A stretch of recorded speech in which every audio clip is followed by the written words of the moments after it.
السلام علیکم ورحمۃ اللہ وبرکاتہ۔ بسم اللہ الرحمن الرحیم، والصلاة والسلام علی سیدنا و مولانا محمد وعلی آلہ واصحابہ اجمعین، اما بعد۔ میرے محترم بھائی اور دوستو، دنیا اور آخرت میں کامیابی کا جو معیار ہے وہ ہم نے غلط سمجھا ہوا ہے۔ پوری دنیا میں یہ ذہن ہے کہ پیسہ ہے، عزت ہے، دولت ہے، شہرت ہے تو ہم کامیاب زندگی گزار رہے ہیں، اور اگر یہ نہیں ہے تو ہماری کوئی زندگی نہیں۔ میں ایک دفعہ یہ جو خانہ بدوش ہوتے ہیں نا، یہ ہماری زمینوں میں آ کے انہوں نے قیام کیا، تو میں صبح سیر کرتے ہوئے ان کے خیموں میں چلا گیا اور ان کو جمع کیا، تھوڑی سی ان سے بات کی، شاید انہوں نے پہلی دفعہ دین کی بات سنی، تو ان میں سے ایک کہنے لگا ساڈی بھی کی زندگی ہے جی، اج ایتھے تے کل اوتھے، جتھے کوئی مر گیا اتھے ہی انہوں دب دیتا تو مڑ اگاں ٹر پے۔ یہ اس ان پڑھ سے لے کر پی ایچ ڈی تک لوگوں کا ذہن ہے کہ پیسہ، عزت، دولت، شہرت یہ کامیابی، یہ نہیں ہے تو کوئی زندگی نہیں۔ تو اللہ تعالیٰ کی کتاب اور میرا اللہ کامیابی کا معیار کیا بتاتے ہیں؟ فمن زحزح عن النار وادخل الجنۃ فقد فاز وما الحیاۃ الدنیا الا متاع الغرور۔ جو جہنم سے بچ گیا اور جنت میں چلا گیا یہ کامیاب ہے۔ وہ غریب و امیر و بادشاہ۔ ناکامی کا معیار کیا بتاتا ہے؟ قل ان الخاسرین الذین خسروا انفسهم واہلیہم یوم القیامہ الا ذلک هو الخسران المبین۔ میرے محبوب آپ انہیں بتا دیں، ناکام وہ ہے جو قیامت کے دن ناکام ہوگا، اور وہ ناکامی کیا ہے؟ وہ جہنم ہے۔ جو اس دن وہ ناکامی کیسے ہے؟ اور فمن خفت موازینہ فاولئک الذین خسروا انفسهم فی جہنم خالدون۔ اس دن جن کی نیکیاں گھٹ گئیں، جو نیکیوں میں فقیر ہو گیا، جو میں آج کل فقیر ہو ہے یہ بھی کوئی زندگی، یہ بھی کوئی بندھن، تو میرا اللہ کہہ رہا ہے کہ قیامت کے دن جو فقیر ہوں گے کس چیز کے؟ نیکیوں میں، یہی فَأُولَئِكَ الَّذِينَ خَسِرُوا أَنفُسَهُمْ فِي جَهَنَّمَ خَالِدُونَ۔ یہی وہ لوگ ہیں جو قیامت کے دن ناکام ہو جائیں گے۔ قیامت کے دن کا سکہ پیسہ نہیں، شہرت نہیں، دولت نہیں، بادشاہت نہیں۔ قیامت کا دن مالدار وہ ہے جس کے پاس عملوں کا اسلام ہے، نیکی ہے، اور ناکام وہ ہے جو اس سے خالی ہے۔ اللہ نے پوری دنیا کے انسانوں کے لیے کامیابی ناکامی کا معیار وہ بنایا ہے جو اس کے اندر موجود۔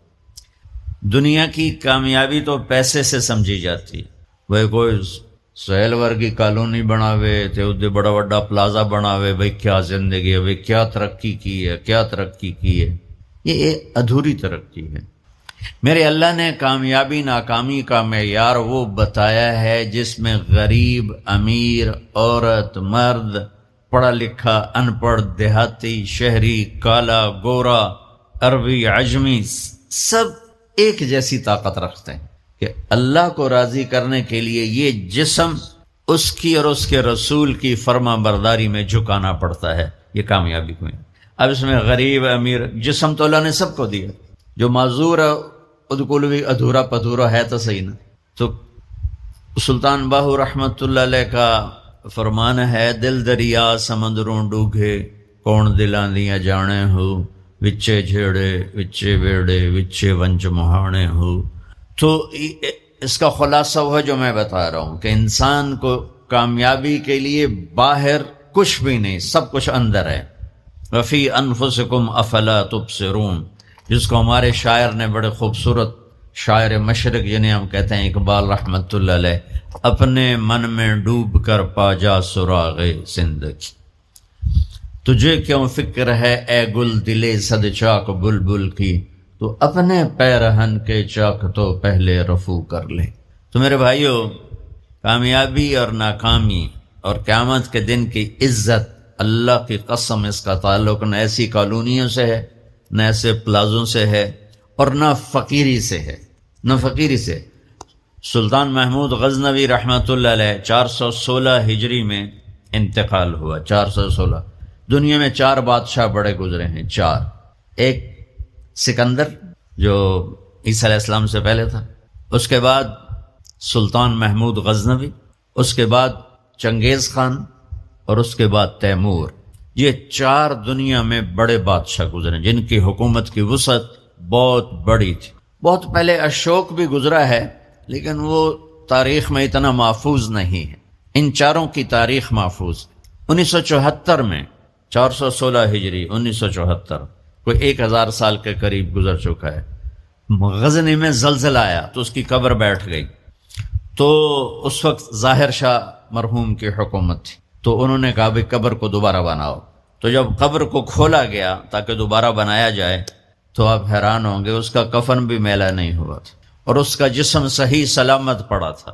وہ مسجد کا امام نہیں تھا، کسی خانقاہ کا پیر نہیں تھا، کسی مدرسے کا وہ مفسر محدث شیخ الحدیث نہیں تھا، کسی کونے میں بیٹھ کے اللہ اللہ کرنے والا نہیں تھا۔ دنیا کے 4 بڑے بادشاہوں میں ایک بادشاہ گزرا ہے، اور حکومت کتنے کی؟ 33 سال۔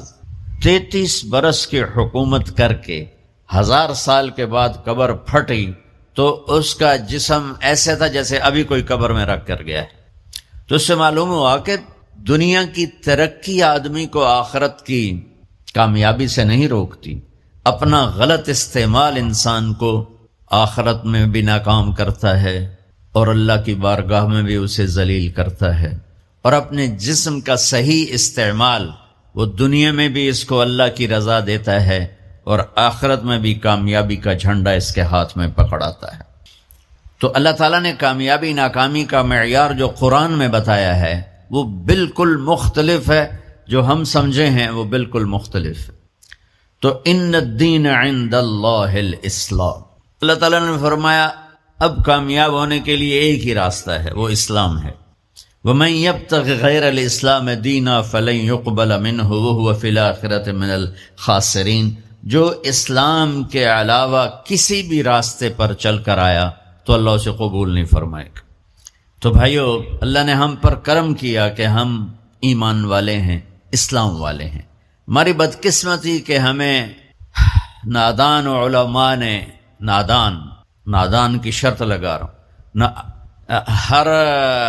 ہر شعبے میں نادان لوگ ہوتے، دفتروں میں رشوت لینے والے نادان لوگ، ہیرا پھیری کرنے والے بازار میں نادان لوگ ہیں، ملاوٹ کرنے والے منڈی میں نادان لوگ، چوری کرنے والے، ڈاکہ ڈالنے والے، اڈے چلانے والے، یہ نادان لوگ ہیں۔ تو انسان بگڑا ہوا ہے تو ممبر پر بیٹھنے والے بھی کچھ نادان ہیں اور کچھ سمجھدار ہیں۔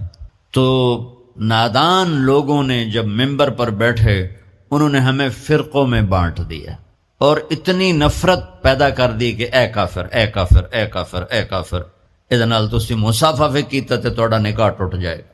ایسے الو اور ایسے عقل کے پیدل لوگ وہ موجود ہیں، انہوں نے ہمیں توڑ کے رکھ دیا، اور مسلم کی بجائے کسی پر دیوبندی کا لیبل، کسی پر بریلوی کا لیبل، کسی پر شیعہ کا لیبل، کسی پر اہل حدیث کا لیبل، لکھاں لیبل بنا کے انہوں نے ہمیں ٹوٹے ٹوٹے کر دیا۔ دیکھو میں ہاتھ جوڑتا ہوں، شعبان کا مبارک مہینہ ہے، میرے نبی پاک صلی اللہ تعالی علیہ وسلم جب رجب کا پچھلا مہینہ جو گزر گیا نا، یہ جب آتا تھا تو آپ کہتے تھے اللہم بارک لنا فی رجب و شعبان، یا اللہ ہمارے رجب اور شعبان میں برکت دے، وبلغنا رمضان، اور یا اللہ آگے رمضان آ رہا ہے، یا اللہ ہمیں اس تک پہنچا دے۔ اور آپ شعبان میں سب سے زیادہ روزے رکھتے تھے، کبھی کبھی پورا مہینہ شعبان کے روزے آپ رکھتے تھے۔ اور 15 شعبان جو بہت مبارک رات ہے، اس میں آپ نے فرمایا اس کا قیام، رات کی تہجد اور دن کا روزہ، یہ اللہ تعالیٰ کی بارگاہ میں بہت محبوب ہے۔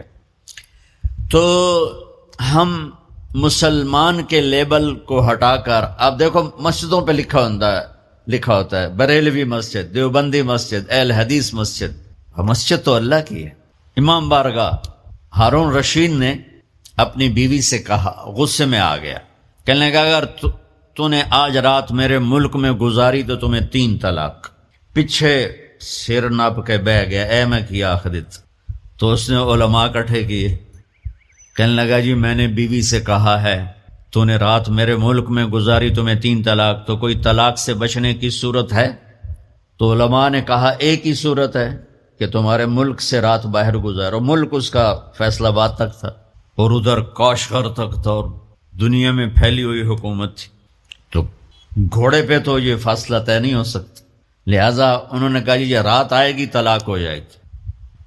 وہ کہنے لگا ابو حنیفہ جن کی ہم پیروی کرتے ہیں، امام ابو حنیفہ، ان کے فتوے پہ عمل کرتے ہیں، کہا ان کے شاگردوں میں کوئی ہے؟ ان کا ایک شاگرد ہے۔ اس وقت امام ابو یوسف بڑے غریب فقیر دھوبی کے بیٹے تھے، ان کا ایک ہے ابو یعقوب، ابو یوسف یعقوب ان کا نام تھا، کہا اسے بلاؤ۔ وہ آ گئے، انہوں نے ان سے پوچھا، ہارون رشید نے، اچھا اس سے پہلے ایک واقعہ ہوا، ناجائز تجاوزات آج سے نہیں ہیں، بہت پرانے زمانے سے۔ ایک یہودی اس محلے میں رہتا تھا، بڑا سیٹھ، تو اس نے اپنے گھر کی دیوار توڑ کے گلی بیچ میں لے لی، گلی کو تنگ کر دیا، چھوڑی سی پر تنگ کر۔ امام ابو یوسف نے اس سے کہا بھائی غریب لوگوں دا راہ نہ روک، ہمارے لیے گزرنے کا راستہ تو کھلا رکھ۔ تو اس نے بڑے تکبر سے کہا جب تو پالکی میں بیٹھ کے آئے گا تو کھول دوں گا۔ میں غریب بندے نے روٹی نہیں لبدی پالکی اس زمانے کی معزز سواری تھی جو غلام اٹھاتے تھے، نوکر، اور اس میں وہ خواتین یا مرد نوابان جو ہوتے تھے وہ بیٹھ کے ایک محلے سے دوسرے محلے جاتے تھے، چونکہ اندر تو کوئی گھوڑے یا سواریاں تو چلتی نہیں تھیں۔ تو انہوں نے امام ابو یوسف کو بلا کے پوچھا، جی حضرت میں نے بیوی کو یہ کہا ہے تو نے میرے ملک میں رات گزاری تو تمہیں 3 طلاق، تو کوئی شکل ہے کہ طلاق نہ ہو؟ تو انہوں نے بغیر سوچے کہا رات مسجد میں گزارے طلاق نہیں ہوگی۔ تو علماء نے ان کو ایسے دیکھا، یعنی اکھیاں نال، بھئی ایک ہی میں۔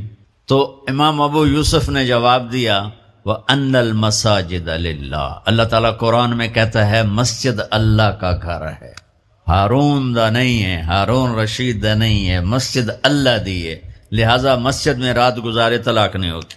تو ہارون رشید اتنا خوش ہوا، انہوں نے کہا 1 لاکھ درہم ان کو انعام دیا جائے اور ان کو chief justice of Abbasi kingdom بنایا جائے۔ اور جب وہ جانے لگے تو کہنے لگے ٹھہرو پالکی لے آؤ بھائی، پالکی۔ وہ پالکی کہ ان کو پالکی میں بٹھا کے گھر چھوڑا جائے۔ جب اپنی گلی کے کونے پر پہنچے تو کہنے لگے پالکی اتھے رکھ دو، نہ رکھتے تھے، کہا یہودی نو سدو۔ وہ یہودی 4 دن پہلے دی گل ہے، یہودی نے دیکھا شاہی غلام شاہی پالکی تو کمبل لگ گیا، کہنے لگا دیکھ بھائی میں پالکی میں آ گیا ہوں، اب تو ہمارا راستہ کھول دے۔ کہا حضور بالکل تم نے دیوار توڑ کے پیچھے کر دے۔ بھائی ہم مسلم ہیں، ہم مومن ہیں، ہاں اس امت میں عقائد کا بھی اختلاف ہے، اعمال کا بھی اختلاف ہے، لیکن اس کا مطلب یہ تو نہیں ہے کہ یہ بھی کافر وہ بھی کافر۔ ہر مکتب فکر یوں سمجھ رہا ہے کہ بس میں ہی مسلمان ہوں، باقی سارے کافر ہیں۔ دیکھ میں تمہیں ہاتھ جوڑتا ہوں، ایسے فتنہ پھیلانے والے مولویوں کے قریب بھی نہ جاؤ، وہ کسی بھی مکتب فکر سے ہو، ان کو دور ہو کے گزرو۔ اور ہر مکتب فکر میں اللہ کے نیک بندے اور صلح چاہنے والے، محبت چاہنے والے بے شمار ہیں، ان کی سن۔ تو بھائیو کامیابی کا معیار ہے اسلام، ان الدین عند اللہ الاسلام، وَمَن يَبْتَغِ غَيْرَ الْإِسْلَامِ دِينًا فَلَن يُقْبَلَ مِنْهُ، جو اسلام کے علاوہ کسی چیز کو اختیار کرے گا لگائے گا، مردود ہے۔ اسلام کیا ہے؟ میرے نبی پاک صلی اللہ علیہ وسلم کی لائی ہوئی مبارک زندگی۔ یا ابا سفیان جئتکم بکرامت الدنیا والآخرہ، ابو سفیان میں تمہارے پاس دنیا اور آخرت کی عزت لے کر آیا ہوں۔ وجعل الذل والصغار لمن خالف امری، جو میرے اس راستے سے ہٹے گا اللہ اسے ذلیل کر دے گا۔ یہ بھی میرے نبی کی حدیث ہے، اور میرے نبی کی زندگی اور میرے نبی کا اسلام تھوڑے سے وقت میں آپ کو سارا بتا دیتا، سارا مختصر۔ اسلام شروع ہوتا ہے عبادت سے اور مکمل ہوتا ہے اخلاق پر۔ یہ بلڈنگ مسجد ہو یا مندر ہو یا گھر ہو یا گردوارہ ہو یا گرجا ہو، ہوٹل ہو، ہاسپٹل ہو، بنیاد سے شروع ہوتا ہے اور چھت پہ جا کے مکمل ہوتا ہے۔ سہیل صاحب نے اس وقت بلایا جب چھت مکمل ہو گئی۔ چھت نہ ہو تو نہ گھر میں بیٹھا جا سکتا ہے، نہ مسجد میں، نہ دفتر میں، نہ ہاسپٹل میں۔ تو میرے نبی نے ایک دو حدیثیں سناتا ہوں جس سے پورے اسلام کی تصویر سامنے آ جائے گی۔ آپ نے فرمایا بنی الاسلام علی خمس، اسلام کی بنیاد، آ گئی بنیاد، عمارت سے تشبیہ دی ہے، عمارت سے۔ اسلام کی بنیاد ہے 5 چیزیں، لا الہ الا اللہ محمد الرسول اللہ کی گواہی، 5 وقت کی نماز، اور 1 مہینے کا روزہ جو ابھی انشاءاللہ رمضان آ رہا ہے، اور زکوٰۃ 4 مالداروں کے لیے، اور حج 5واں مالداروں کے لیے۔ حج اور زکوٰۃ میں اللہ تعالیٰ نے تھوڑا سا فرق کر دیا کہ جس کے پاس پیسہ فالتو 1 سال پڑا رہے تو زکوٰۃ دے 2.5%، اور جس کو اللہ نے دولت دی ہے، صحت بھی دی ہے، تو وہ جا کے میرے گھر کا حج کرے زندگی میں صرف 1 دفعہ۔ اسلام کی بنیاد میں 5 پتھر پلر بنائے گئے ہیں، کلمہ، نماز، روزہ، زکوٰۃ اور حج۔ یہ تو بنیاد ہو گئی۔ بنیاد کوئی ڈال دے تو وہ یہ نہیں کہتا جی یہ میرا گھر ہے، کہتا جی یہ گھر بن رہا ہے۔ بنیادیں پڑی ہوں، کوئی نہیں کہتا یہ مسجد ہے، کہ جی یہ مسجد بن رہی ہے۔ کوئی نہیں کہتا جی یہ میرا دفتر ہے، کہتا جی دفتر بن رہا ہے، یہ ہاسپٹل بن رہا ہے، یہ مندر بن رہا ہے، یہ گرجا بن رہا ہے، یہ گردوارہ بن رہا ہے۔ کوئی اس کو کوئی نام نہیں دیتا جب تک چھت نہ پڑ جائے۔ تو ہمارے پاس جو اس وقت اسلام ہے وہ بنیادی اسلام ہے، صرف نمازی، روزہ، زکوٰۃ، حج، وہ بے جان ہے چونکہ چھت کوئی نہیں ہے، لیکن یہ بھی آخرت کے ہمیشہ کے عذاب سے بچانے والا ہے۔ اب چھت پہ جا کے چیز مکمل ہوتی تو اسلام کی چھت کیا ہے جہاں جا کے اسلام مکمل ہو جائے؟ تو میرے نبی کی دوسری حدیث اس کے ساتھ جوڑ لو۔ آپ نے فرمایا انما بعثت لاتمم مکارم الاخلاق، میں دنیا میں اس لیے آیا ہوں کہ تمہارے اخلاق کی چھت بنا دوں، تمہارے اخلاق مکمل کر دوں۔ تو میں 2 لفظوں سے یہ بات کر رہا ہوں، ایک بنیا پہلی حدیث میں، ایک اتمم دوسری حدیث میں، کہ اسلام شروع ہوتا ہے عبادت سے اور مکمل ہوتا ہے اتمم۔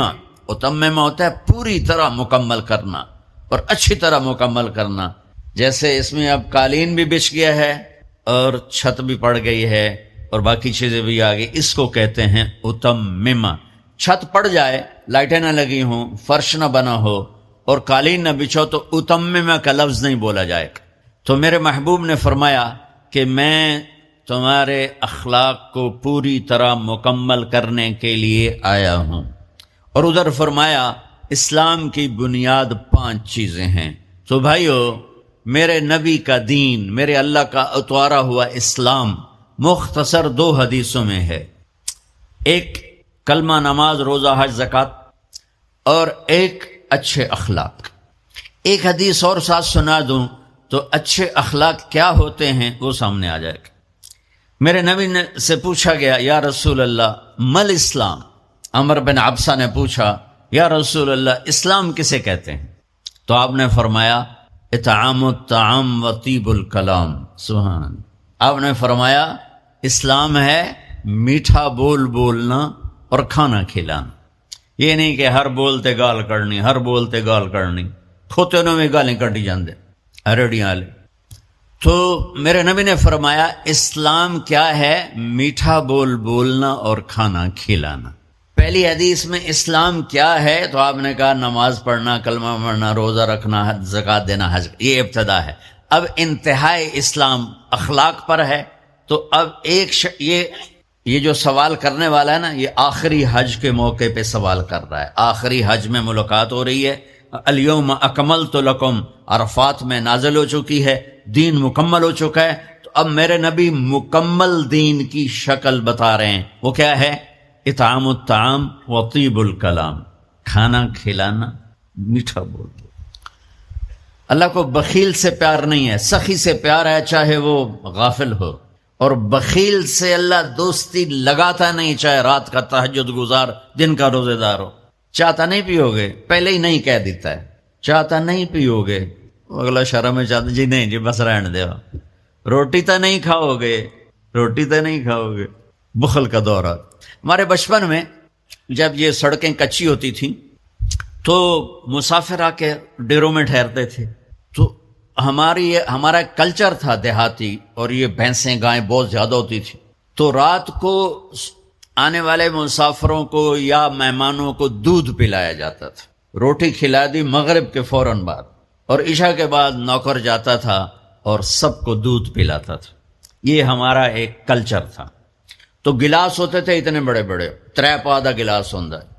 ہمارے دادے کے زمانے کا ایک بزرگ آ گیا مہمان، ہمارے دادا اور اس کے والد آپس میں بہت تعلق، آگے بہت تعلق، وہ پرانی عمر کے، تو نوکر گیا دودھ پلانے، اب گلاس آ گئے ایڈے ایڈے، پہلے گلاس ہوتے تھے اتنے اتنے تانبے دے، چاچا لال ہوتا نہ ہوئے، اس نے دودھ ڈال کے دیا نا تو کہتا پتر میں نہیں پیندا۔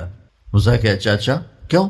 کہ پتر یہ دو تو ود پیواں تو دو پیواں تو میرا گزارا نہیں ہوندا، تے دو تو ود پیواں تو بے غیرت بنا، تے گلاس ہے نہیں گلاسی ہے، جا بھجا میں نہیں پیندا۔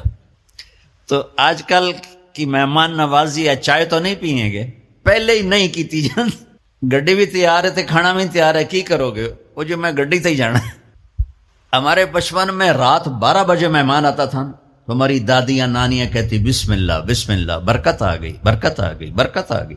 آج دن کے 12 بجے میں مہمان آ جائے تو ہماری بیگمات کہتی ہیں بتائے بغیر آ جاتے ہیں، منہ اٹھا کے آ جاتے ہیں، بتائے بغیر آ جاتے ہیں، منہ اٹھا کے، حالانکہ جب کہ آج کل پکانا کتنا آسان ہے، کتنا آسان ہے۔ تو بخل کا زمانہ آ گیا ہے۔ تو میرے نبی نے فرمایا پوچھ اسلام کیا ہے؟ کہ کھانا کھلانا۔ چلو ایک آدمی غریب ہے، اس پر روٹی کوئی نہیں، میٹھا بول تو بول سکتا ہے، زبان تو اللہ نے سب کو دی ہے، تو اگر ہم نے کہا میٹھا بول کھانا کھلا، کھانا ہر آدمی یقینی بات ہے نہیں کھلا سکتا، کہ اتنے کم وسائل ہیں کہ خود ہی وہ چٹنی سے روٹی کھاتا ہے۔ پھر اس نے پوچھا مل ایمان، یا رسول اللہ ایمان کیا ہے؟ تو آپ نے فرمایا الصبر والسماحہ، لوگوں کی برداشت کرنا اور معاف کرنا۔ یہ بھی اخلاق، پانی دینا یار۔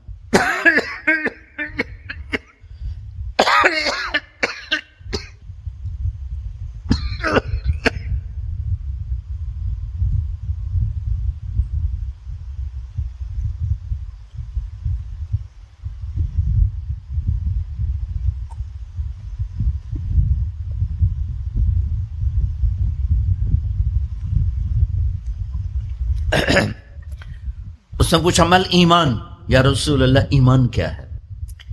تو اب دین مکمل ہو چکا نا، تو چھت بتائی جا رہی۔ اب نے کہا صبر و سماحہ، برداشت کرنا لوگوں کی، میں بدلہ لے کے چھڑوں گا نہیں، یہ ایمان کی اعلیٰ تصویر نہیں ہے۔ ہم نے کہا صبر کرنا، پھر صرف صبر نہیں کرنا، والسماحہ، اور معاف کرنا۔ سبحان اللہ، کیا خوبصورت ایمان بتایا، اور میرے نبی نے کر کے دکھایا۔ 21 برس جو قتل کے منصوبے بناتے رہے، 21 سال مکے والے، جب آپ نے مکہ فتح کیا تو آپ نے ایک بول میں کہا جاؤ میں نے سب کو معاف کیا۔ آپ تبوک کے سفر سے واپس آ رہے تھے، آپ سوئے ہوئے تھے، صحابہ بھی سوئے ہوئے تھے، تو ایک بدو کافر کہیں سے آیا، غورس اس کا نام تھا، اس نے آپ ہی کی تلوار اٹھا کے آپ کی پسلی میں ماری یہاں۔ اب اٹھ کے بیٹھ گئے، دیکھا تو وہ تلوار لے کے کھڑا، اور یوں کر کے کہنا 10 ہن تینوں کون بچاوے گا؟ تو آپ نے کہا اللہ، تو اس کا ہاتھ کانپا اور تلوار گر گئی، تو آپ نے تلوار اٹھا کے یوں سیدھی کی، اب تو بتا تجھے کون بچائے گا؟ وہ کہنے لگا میں تو ہی بچائیں گا، تو اللہ تو پتہ ہی کوئی نہیں، وہ کہنے لگا میں تو ہی بچائیں گا، مہربانی کر دے۔ سبحان اللہ۔ اب دیکھو کیا کرنے آیا ہے، مارنے پیٹنے نہیں، قتل کرنے آیا ہے۔ آپ نے فرمایا کلمہ پڑھتے ہو؟ کہنے لگا نہیں پڑھتا، تو آپ نے کہا جاؤ معاف کیا۔ سبحان اللہ، جاؤ معاف کیا۔ اسلام مکمل کہاں ہو رہا؟ پھر اس نے پوچھا یا رسول اللہ ای الاسلام افضل، سب سے اعلیٰ درجے کا مسلمان کون ہے؟ دھیان نال سنیں گے، سب سے اعلیٰ درجے کا مسلمان، میرے نبی کا جواب، جو سارا دن مصلی پہ بیٹھا رہے، جو ہر سال حج عمرہ کرے، جو مسجد سے نہ نکلے، جو رات کو قرآن پڑھے دن میں روزے رکھے؟ نہیں. سنو، غور سے سنو. من سلم المسلمون لسانہ ویدہ، سب سے اعلیٰ درجے کا مسلمان فیصلہ بات کا وہ ہے جو اپنے مسلمانوں کو تکلیف نہ پہنچائے.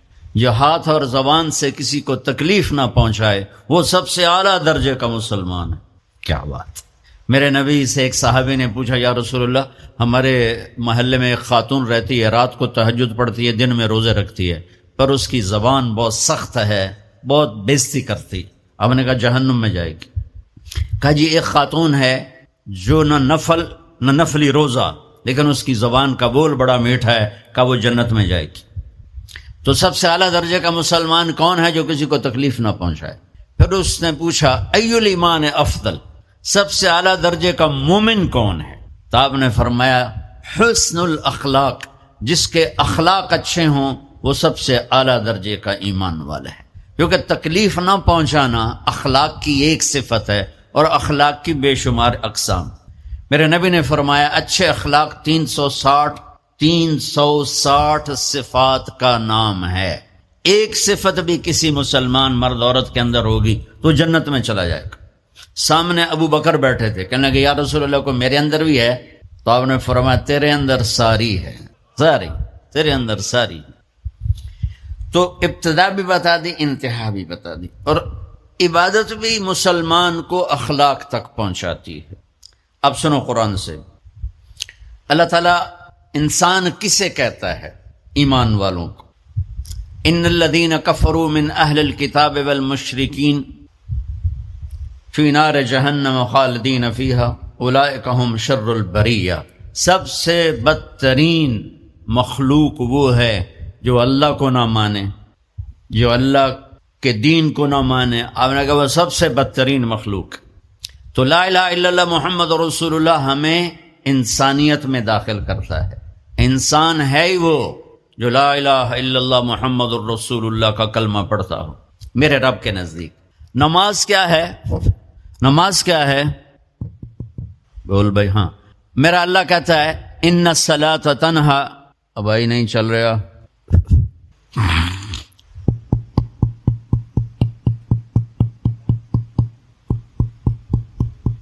تھوڑی آواز ہے. نماز کیا ہے؟ ان الصلاۃ تنہا عن الفحشاء والمنکر.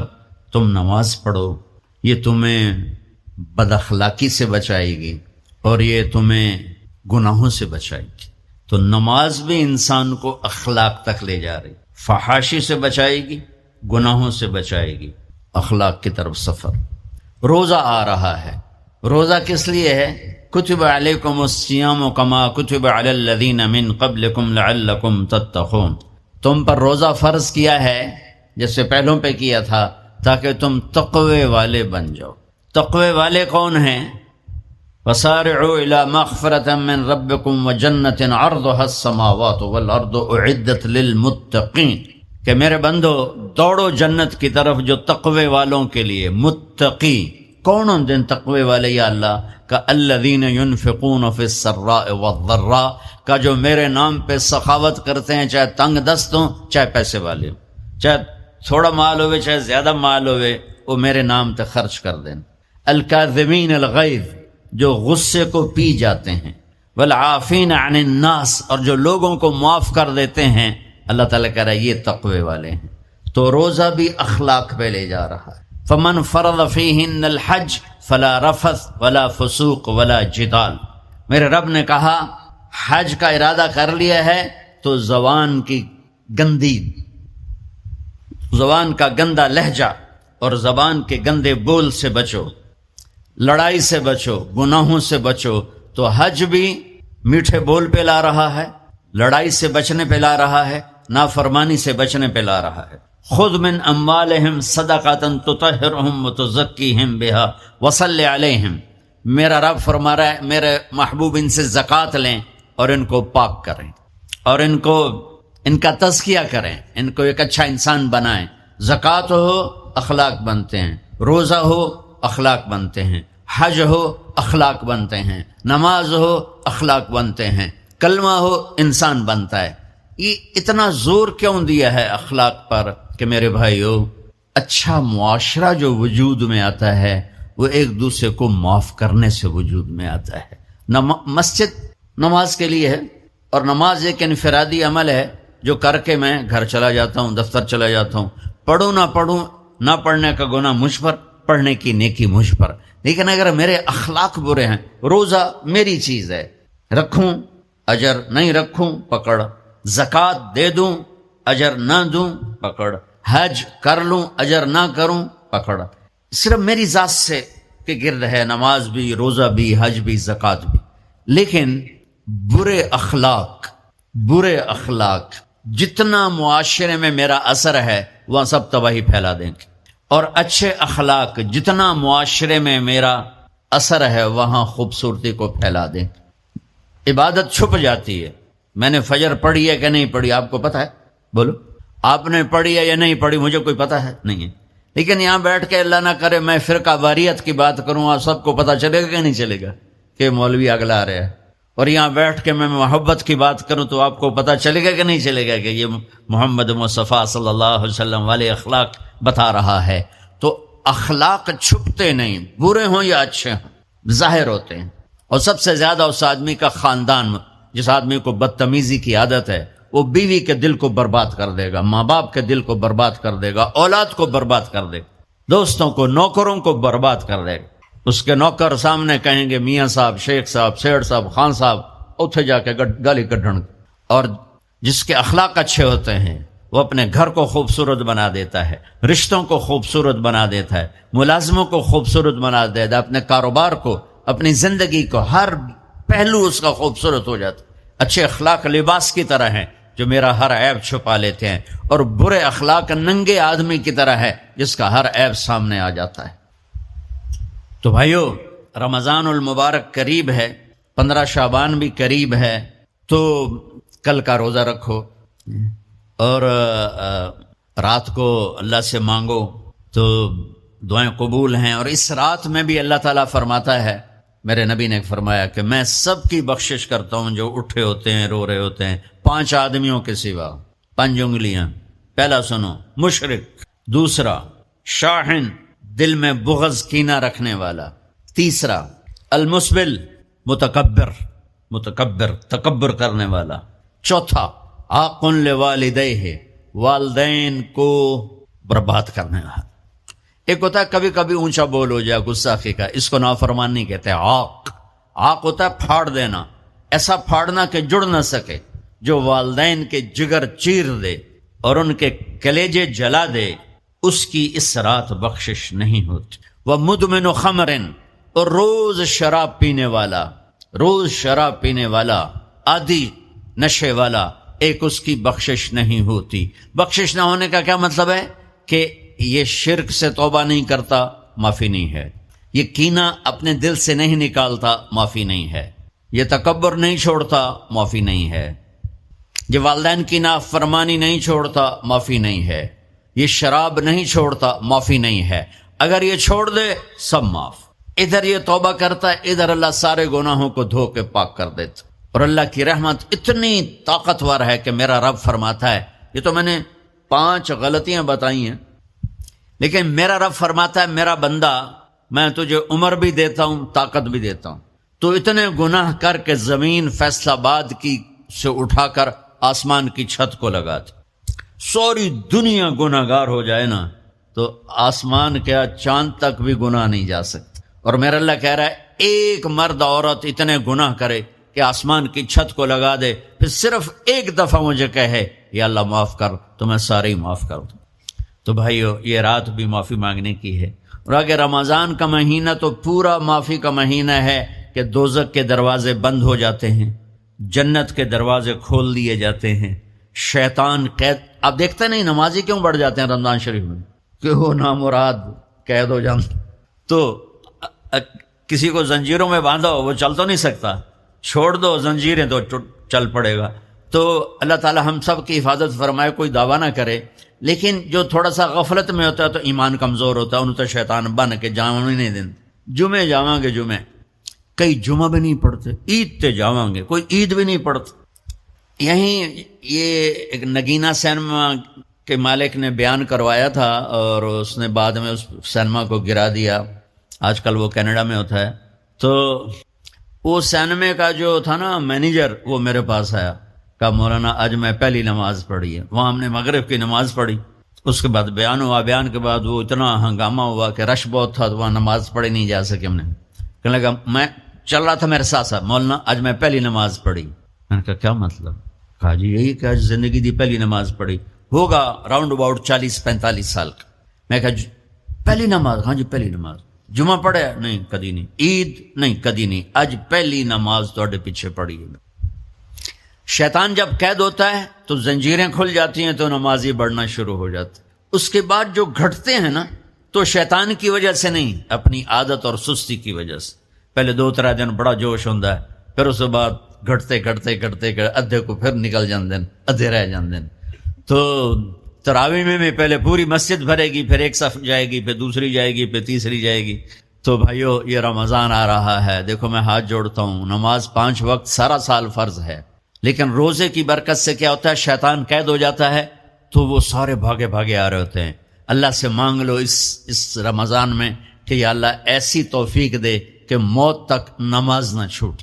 رمضان میں بہت سے لوگ رشوت لینا چھوڑ دیتے ہیں کہ نہیں جی ہن رمضان شریف آ گیا، رمضان شریف بھی تو آیا ہے لیکن اصل میں شیطان قید ہوا ہے تو اب کہہ رہے نہیں ہن رشوت نہیں لینی، مہینے بعد لواں گے۔ ڈنڈی مارنے والا کہتا ہے نہیں صحیح تولنا ہے، پھر رمضان تو بعد کٹھی کسر کر لواں گے۔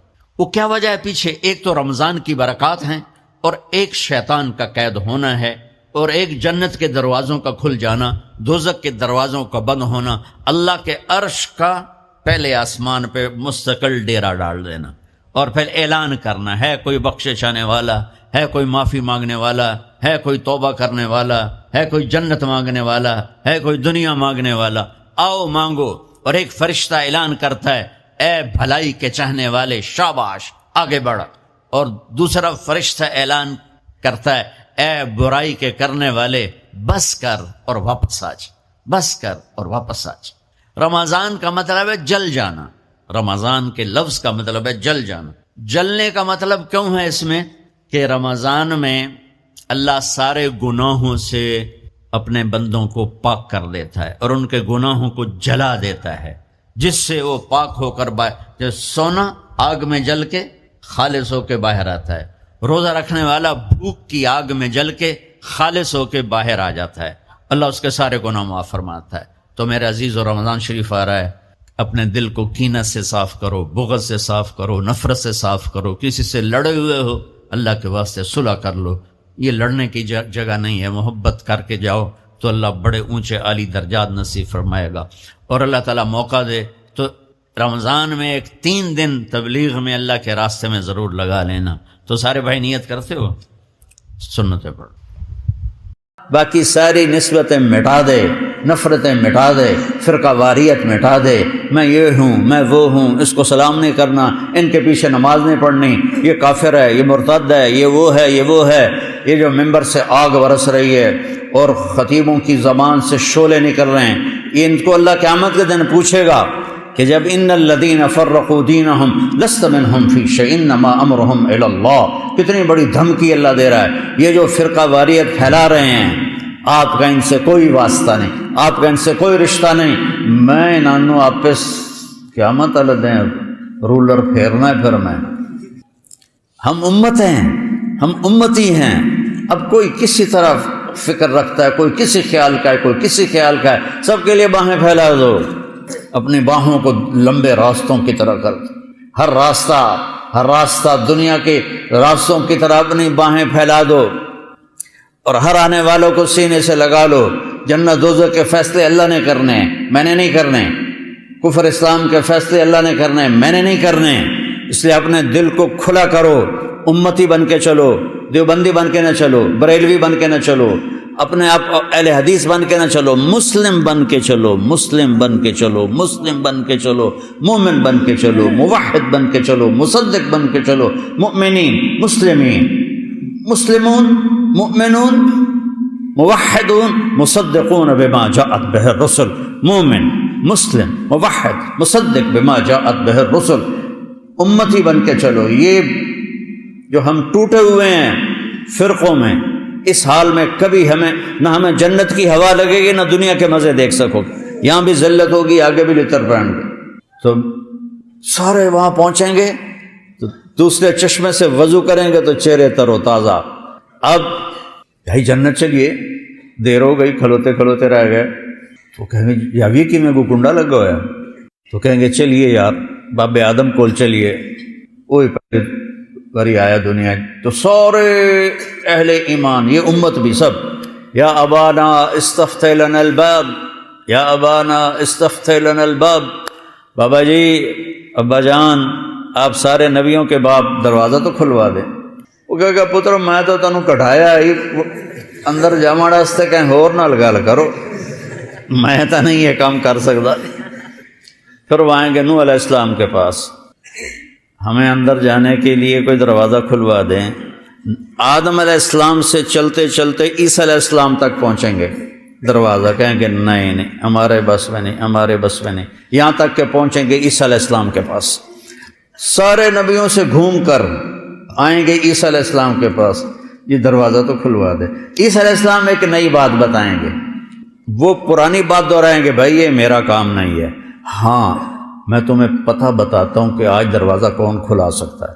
کہا جی یہ تو دسو، جی تو ہف گئے ہیں ٹور ٹور کے، 1.25 لاکھ نبیاں کل جانا کوئی سوکھا کم۔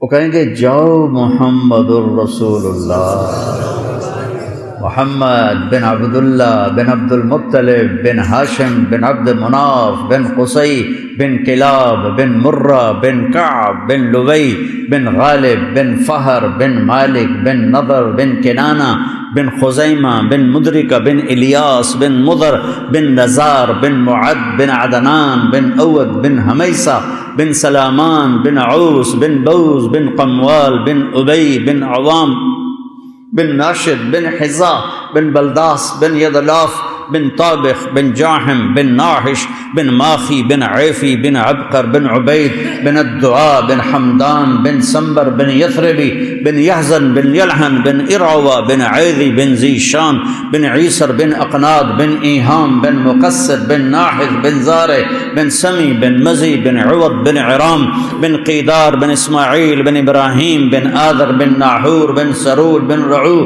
بن فائج بن عابر بن ارفقشاد بن سام بن نوح بن لامک بن متوشال بن ادریس بن یرد بن ملحل ایل بن قینان بن آنوش بن شیس بن آدم علیہ السلام۔ یہ ہے میرا نبی، وہ نبیوں میں رحمت لقب پانے والا، مرادیں غریبوں کی برلانے والا، غریبوں کا والی، یتیموں کا مولا، یہ ہے میرا نبی، یہ ہے محمد مصطفیٰ، ہاشمی، عربی، قرشی، یہ ہے میرا نبی، یہ ہے آپ کا نبی۔ اس کی زندگی کو اپناؤ، اس کی زندگی کو اپناؤ، اندر سے بھی باہر سے، اندر کو نفرتوں سے پاک کرو، اندر کو حسد سے پاک کرو، اندر کو ریاکاری سے پاک کرو، اندر کو بغض سے پاک کرو، اندر کو دنیا کی ہوس سے پاک کرو، دنیا کے لالچ سے پاک کرو، آنکھوں کو بے حیائی سے پاک کرو، کانوں کو بے حیائی سے پاک کرو، زبان سے بے حیائی کے لفظوں سے اپنی زبان کو پاک کرو۔ مسلمان کو ماں بہن کی گالی دینا گناہ کبیرہ ہے، گناہ کبیرہ ہے، گناہ کبیرہ ہے، گالی نہ دو، سباب المؤمن فسوق۔ اب آ جاؤ، پھر آپ سارے آ گئے، یا رسول اللہ ٹوٹر تھک گئے ہیں، سنیں تو آج بوا کھولنا ہے، مہربانی کرو۔ آپ کہیں گے انا لہو انا لہو انا لہو، یہ میں نے ہی کرنا تھا، یہ میں نے ہی کرنا تھا، یہ میں ہی کروں گا۔ اچھا پہلے ہی کیوں نہیں چلے گئے محمد مصطفیٰ کے پاس صلی اللہ علیہ وسلم؟ اللہ نے بھلا دیا، اور اللہ نے اپنے نبی کے مرتبے کو، شان کو بلند کر کے دکھایا کہ محمد سے وفاتوں نے تو ہم تیرے ہیں، یہ جہاں چیز ہے کہ لوح و قلم تیرے۔ ایک دفعہ مجھے کسی نے کہا کہ آپ کا ذوق ہے شعر و شاعری، تو اقبال کا سب سے اعلیٰ شعر کون سا ہے؟ میں نے کہا اپنے ذوق کی بات ہے، میرے نزدیک تو اقبال کا سب سے اعلیٰ شعر ہے کہ محمد سے وفاتوں نے تو ہم تیرے ہیں، یہ جہاں چیز ہے کیا لوح و قلم تیرے۔ آپ کہیں گے میں کروں گا، آپ سجدے میں گریں گے، اللہ کہے گا یا حبیبی یا محمد ارفع راسک سل تعطا اشفع تشفع، میرے محبوب، میرے حبیب، سر اٹھا، بول، پورا کیا جائے گا، مانگ، ملے گا۔ تو اللہ تعالیٰ کہیں گے یا اللہ دروازہ کھول، اللہ تعالیٰ کہیں گے آپ افتتاح کریں گے تو کھلے گا، نہیں تو نہیں کھلے گا، آپ آگے جائیں گے۔ آپ کے لیے جنت سے ایک سواری آئے گی، سبز پروں کے ساتھ اڑتی ہوئی آئے گی، سبز پر ہوں گے اس کے، وہ اگر آپ کے سامنے ایسے لینڈ کرے گی اور یوں آ کے بیٹھ جائے گی، آپ اس کے اوپر ایسے سوار ہوں گے۔ اس کی جو رسی ہے، ایسے جو رسی ہوتی ہے، یہ رسی اس کی نا یوں نیچے گر جائے گی۔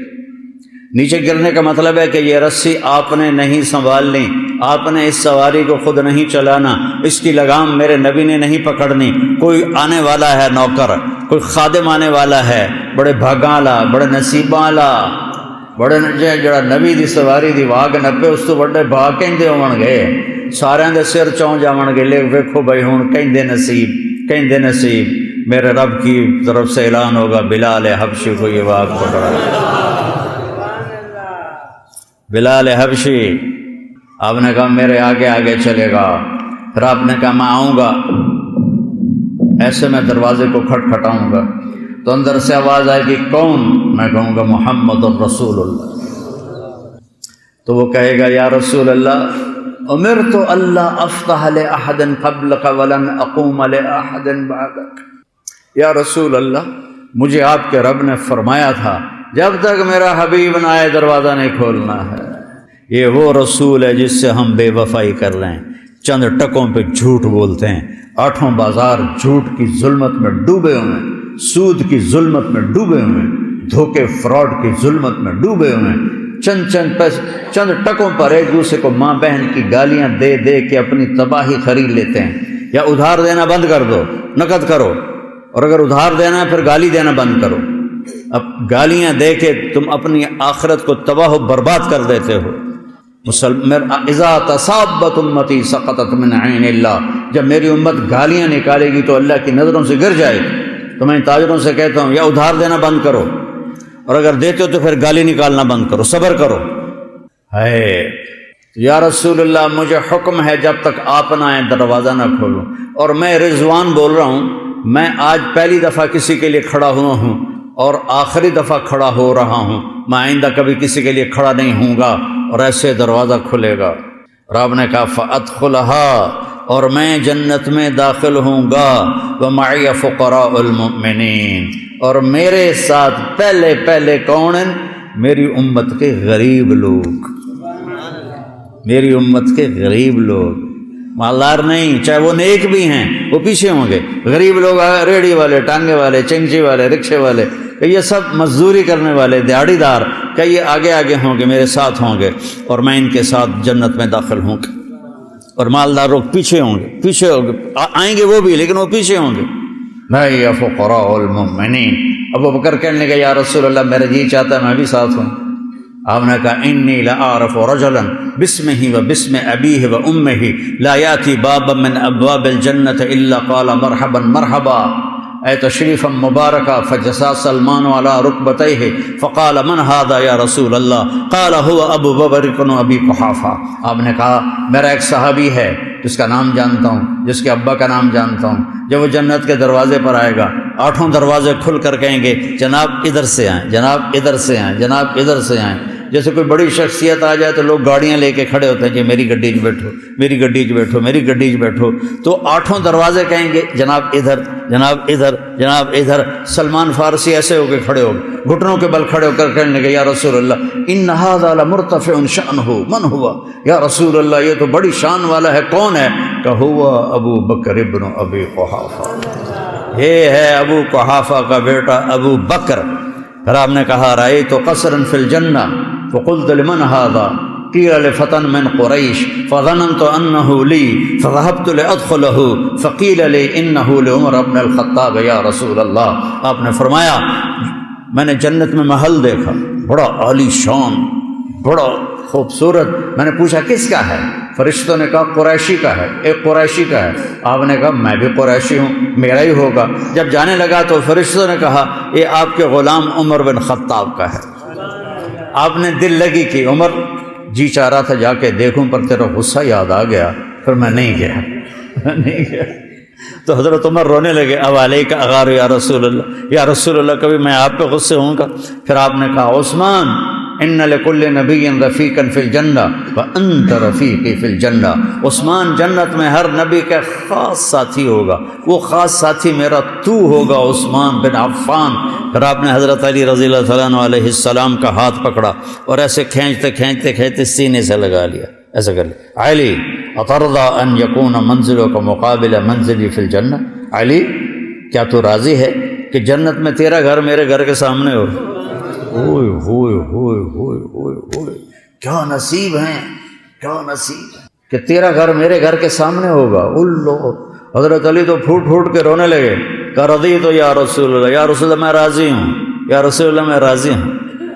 ہاں تیرے بچوں کی بشارت ہے، سیدہ شباب اہل الجنہ، جنت کے نوجوانوں کے سردار ہوں گے حسن اور حسین، حسن بن علی و حسین بن علی، اور سیدۃ نساء اہل الجنہ فاطمہ، اور جنت کی عورتوں کی سردار تیری بیگم میری بیٹی فاطمہ ہوگی جو جنت کی عورتوں کی سردار ہوگی۔ اور پھر میرے نبی پاک صلی اللہ تبارک و تعالی علیہ وسلم تو اپنی شان کے ساتھ آگے سواریاں کھڑی ہوں گی، ان سواریوں کی کیا شکل ہے کیا نہیں اس طرح دیکھی کوئی نہیں، تو اللہ کے نبی نے کہا سواریاں کھڑی ہوں گی، چونکہ اسی طرح صرف یا کھوتا ویکھیا یا گھوڑا ویکھیا یا خچر ویکھیا یا پھر گڈیاں ویکھیاں موٹراں ویکھیاں، اس سواری کا نام تو پتہ نہیں وہ ہوگی کیسی، شانی ہوگی۔ سب سے چھوٹا جنتی، سب سے چھوٹا جنتی، ایک مرلے والا جہاں کوٹھا ہوندا، ایک مرلے چ گھر بھی ہے تے ٹوائلٹ بھی ہے تے کچن بھی ہے تے سب کچھ ہے۔ جنت کی ایک مرلہ سکیم جنت، ایک مرلہ سکیم جنت اس دنیا سے 10 گنا بڑی ہوگی، 10، یہ 24,000 کلومیٹر ہے، اس کے ساتھ ایک زیرو اور لگاؤ، 2,40,000 کلومیٹر، یہ صرف میرے نبی نے سمجھانے کے لیے کہا، ورنہ اس سے بھی بڑی ہوگی۔ یہ سب سے یہ وہ مسلمان ہوگا جو دوزخ میں پٹ رہا ہوگا، جل رہا ہوگا، اللہ ہم سب کی حفاظت فرمائے۔ شکر ہے اللہ کے نبی نے اس کا نام بھی بتا دیا، وہ اس کا نام ہے، آپ نے کہا اس کا نام ہوگا جوہینہ، اور اس کا قبیلہ بھی بتا دیا جوہینہ، عرباں چو ہے ساڈے چو کوئی نہیں۔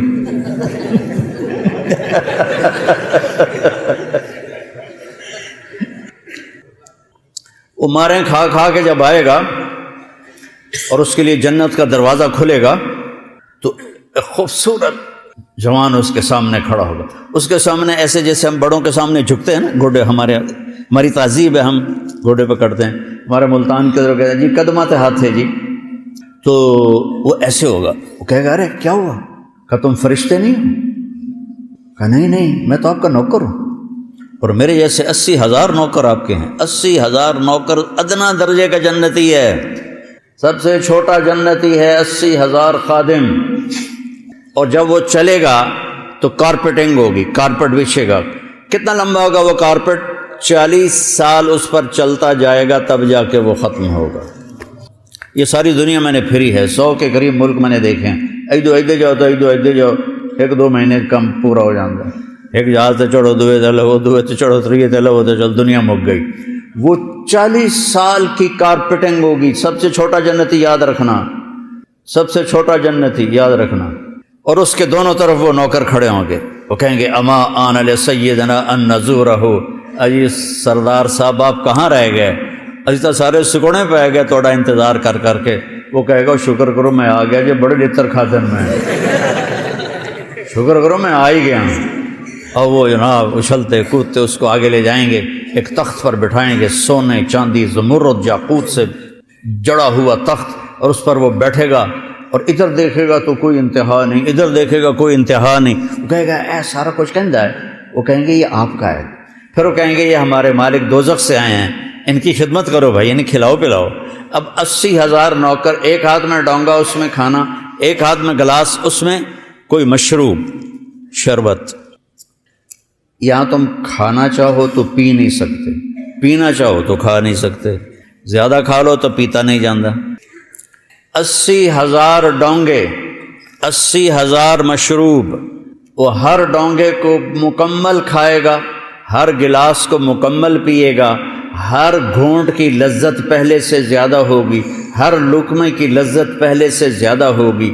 ہم یہاں کھاتے ہیں تو جب پیٹ بھرنا شروع ہوتا ہے تو لذت کم ہونی شروع ہو جاتی، پھر ہم اٹھا دیتے ہیں۔ وہاں جتنا کھائے گا لذت بڑھتے بڑھتے بڑھتے انتہا تک جائے گی، کہ کھا بھی لیا پھر پی بھی لیا، ڈکار ایک آئے گا اور ہر شے ہضم ہو جائے گی۔ پھر وہ کہیں گے میرے آقا اب آپ اپنی بیگم صاحب سے ملاقات کر لیں، تو وہ سارے ایک دم غائب ہو جائیں گے۔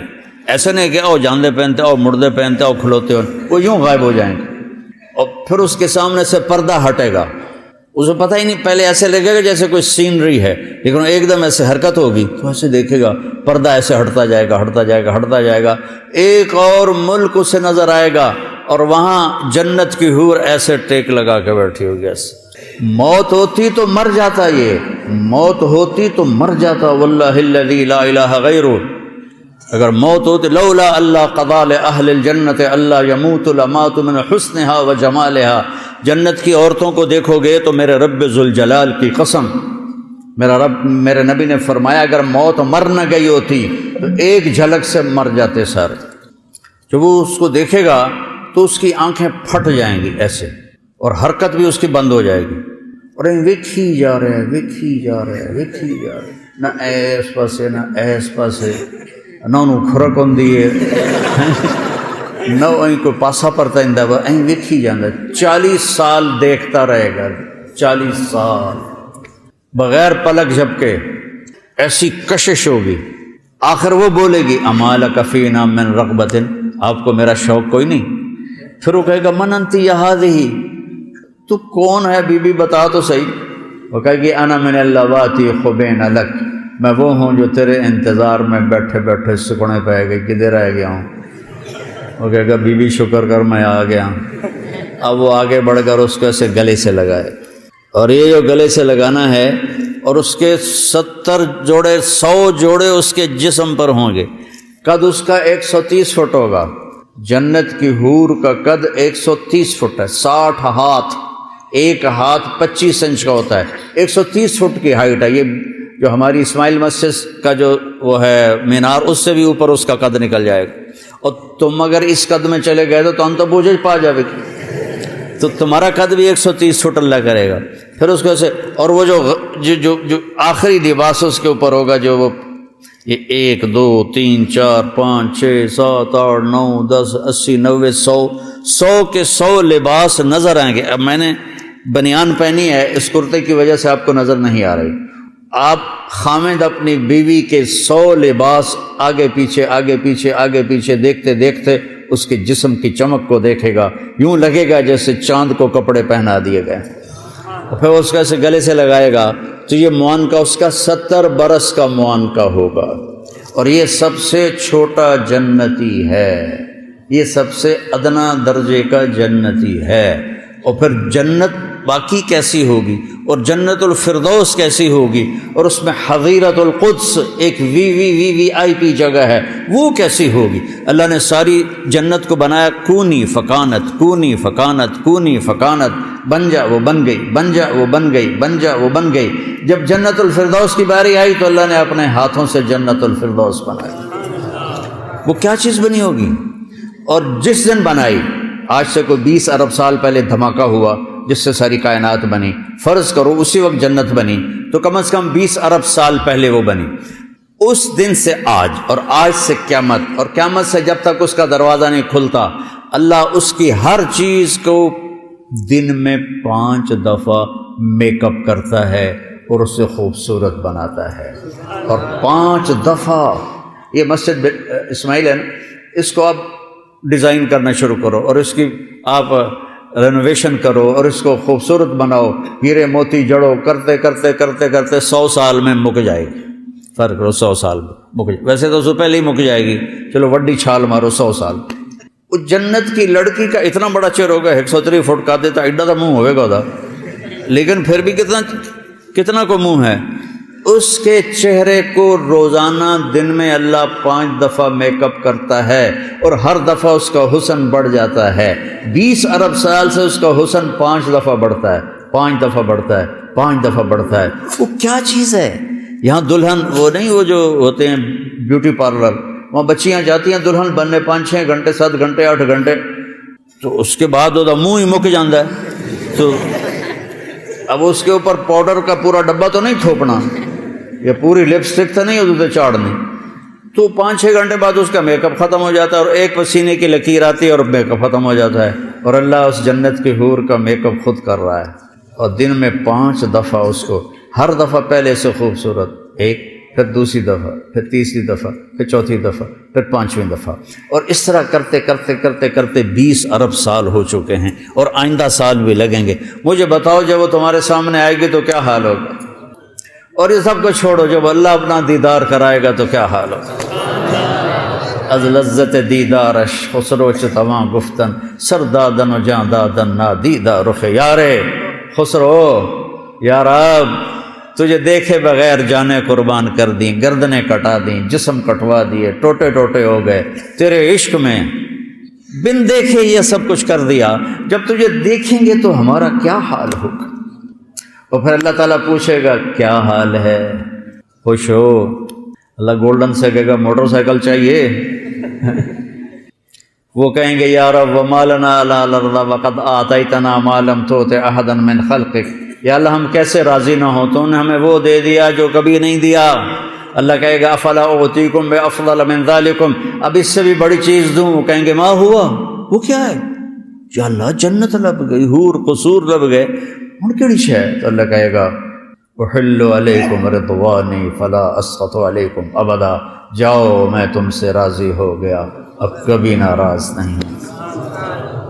اب آئے گی آواز زندہ رہو، ان لکم من تحیوا فلا تموتوا ابدا، مبارک ہو موت مر گئی ہمیشہ زندہ رہو گے، ان لکم من تشبوا فلا تحرموا ابدا، اب کبھی بوڑھے نہیں ہوگے ہمیشہ جوان رہو گے، ان لکم من تصحوا فلا تسقموا ابدا، اب تم ہمیشہ صحت مند رہو گے بیمار نہیں ہوگے، ان لکم من تنعموا فلا تبأسوا ابدا، تم ہمیشہ تر و تازہ رہو گے، نعمتوں میں رہو گے، کبھی تم پر کوئی حال نہیں آئے گا۔ یہ ایک راستہ ہے جو ہمیں وہاں تک پہنچاتا ہے۔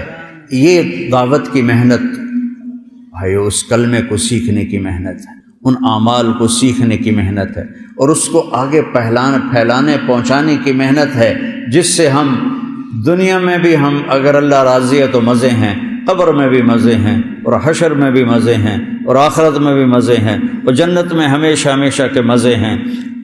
میں نے ایک دفعہ میں جو آپ کو جنت کی حور بتاتا ہوں نا، یہ وہ ہے جو میں نے پڑھا ہے کہ اگر سورج کو انگلی دکھا دے، انگلی نہیں اتنا حصہ، لو ان بنانا من بنانہا بدا لغلب ضوءہ ضوء الشمس کما یغلب ضوء الشمس ضوء النجوم، اگر ایک انگلی کا پورا ایسے چھوٹا یہ ایسے کر دے نا تو سورج نظر نہیں آئے گا۔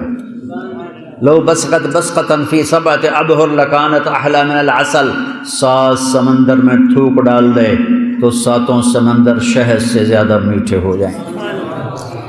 دنیا کی حسینہ عالم شہد میں تھوک ڈال کے تمہیں پیش کرے، کیا کرو گے؟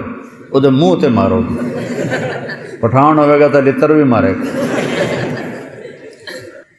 اور وہ سمندر، میں نے سارے سمندروں کے سفر کیا ہیں، تو جب میں اس سمندر کو دیکھتا ہوں پھر مجھے یہ حدیث یاد آتی ہے، تو میں کہتا ہوں اللہ اکبر، یا اللہ، اس کو تھوک نہیں آتی، ویسے زور لگا کے ادو ادو اکٹھا کر کے تھو کرے تو 2-4 چھوٹے سے چھینٹے پڑ جائیں تو 7 سمندر شہد سے میٹھے ہو جائیں گے۔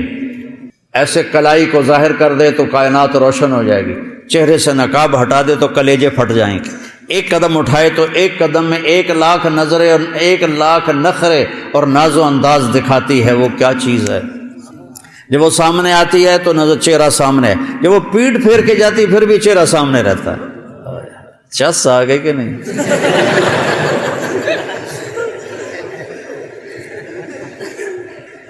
یہ دعوت کی مبارک محنت وہاں تک پہنچنے کی محنت ہے، خود بھی اللہ ہمیں لے جائے اور اوروں کو بھی ہم لے جانے کا ذریعہ بنے۔ تو آج بہت بڑا مجمع آیا ہوا ہے، سب مجھے 95% نوجوان نظر آ رہے ہیں۔ ہم زندگی کی ابتدا کہاں سے کریں کہ جو آج تک ہم سے خطائیں ہوئیں ہم توبہ کریں اور نئی زندگی کی نیت کریں، اور اس کو سیکھنے کے لیے ہیں 4 مہینے کے لیے نکلیں، 40 دن کے لیے نکلیں، اور ہر مہینے 3 دن کے لیے نکلیں، اپنی مسجدوں کے گشتوں میں شریک ہوں۔ تو پہلے میرے ساتھ مل کر توبہ کی نیت کرو، کرتے ہو تو کہو یا اللہ میری توبہ، پھر کہو یا اللہ میری توبہ، پھر کہو یا اللہ میری توبہ۔ اگر آپ نے دل سے کہا ہے تو اللہ کی قسم اللہ نے سب معاف کر دیا، سب معاف کر دیا۔ میں نواب شاہ میں تھا، ایک وڈیرا آیا اور بہت عجیب اس کی زندگی تھی۔ اس نے بیان سنا، میں آخر میں توبہ کراتا ہوں، اس نے بڑی بڑی مونچھیں، اس نے زور زور سے اللہ میری توبہ، اور ساتھ روئے اللہ میری توبہ اور روئے۔ ساری زندگی اس کی غفلتوں میں گزری، چند آنسو اس نے ندامت کے بہائے اور اسی رات اس کا انتقال ہو گیا۔ توبہ کے ساتھ چلا گیا۔ ان التوبۃ تہدم ما کان قبلها، جب آدمی سچے دل سے توبہ کرتا ہے پھر یقین رکھے کہ اب اس کے گناہ معاف ہو گئے۔ تو بھائیو توبہ کر لی نا سب نے؟ تو اب بھائی اب آپ 4 مہینے کے جن کے نہیں لگے وہ ارادے کرو بھائی، اپنے ہاتھ کھڑے کر کے بتاؤ۔ تھوڑی ہوگی، روزے کی بھوک بھی ستائے گی اور رات کے جاگنے کی وجہ سے نیند بھی ستائے گی، لیکن اس میں ایک لفظ سینکڑوں لفظوں پہ بھاری ہوگا، غیر رمضان۔ تو میں کراچی گیا اور مفتی تقی صاحب دامت برکاتہم سے سب سے پہلے جا کے مشورہ کیا کہ حضرت میں چاہتا ہوں کہ رمضان میں چھٹی نہ ہو، پڑھائی ہو۔ اس وقت رمضان سردیوں میں تھا، تو وہ بڑے خوش ہوئے، کہنے لگے یہ تو بہت اچھی بات۔ اصل میں ہمارے اکابر نے رمضان میں چھٹیاں اس لیے رکھی تھیں کہ سارا سال تو عبادت ہوتی ہے بالواسطہ، پڑھنا پڑھانا عبادت ہے ایک واسطے کے ساتھ، اور روزہ، نفل، تہجد، تلاوت یہ عبادت ہے بلا واسطہ۔ تو طلبہ علماء رمضان میں اپنا وقت عبادت میں گزارے، کہنے لگے اب وہ عبادت تو ہوتی نہیں رمضان میں، تو بہتر ہے آپ پڑھائی شروع کرائیں، بہت اچھا ہوگا۔ وہ تو اتنے بڑے ہاتھی کے پاؤں میں سب کا پاؤں، اتنی بڑی ہستی نے، وہ صرف پاکستان کا سرمایہ نہیں پوری امت کا سرمایہ ہے، تو ان کی اس بول نے نا مجھے ہمت دے دی۔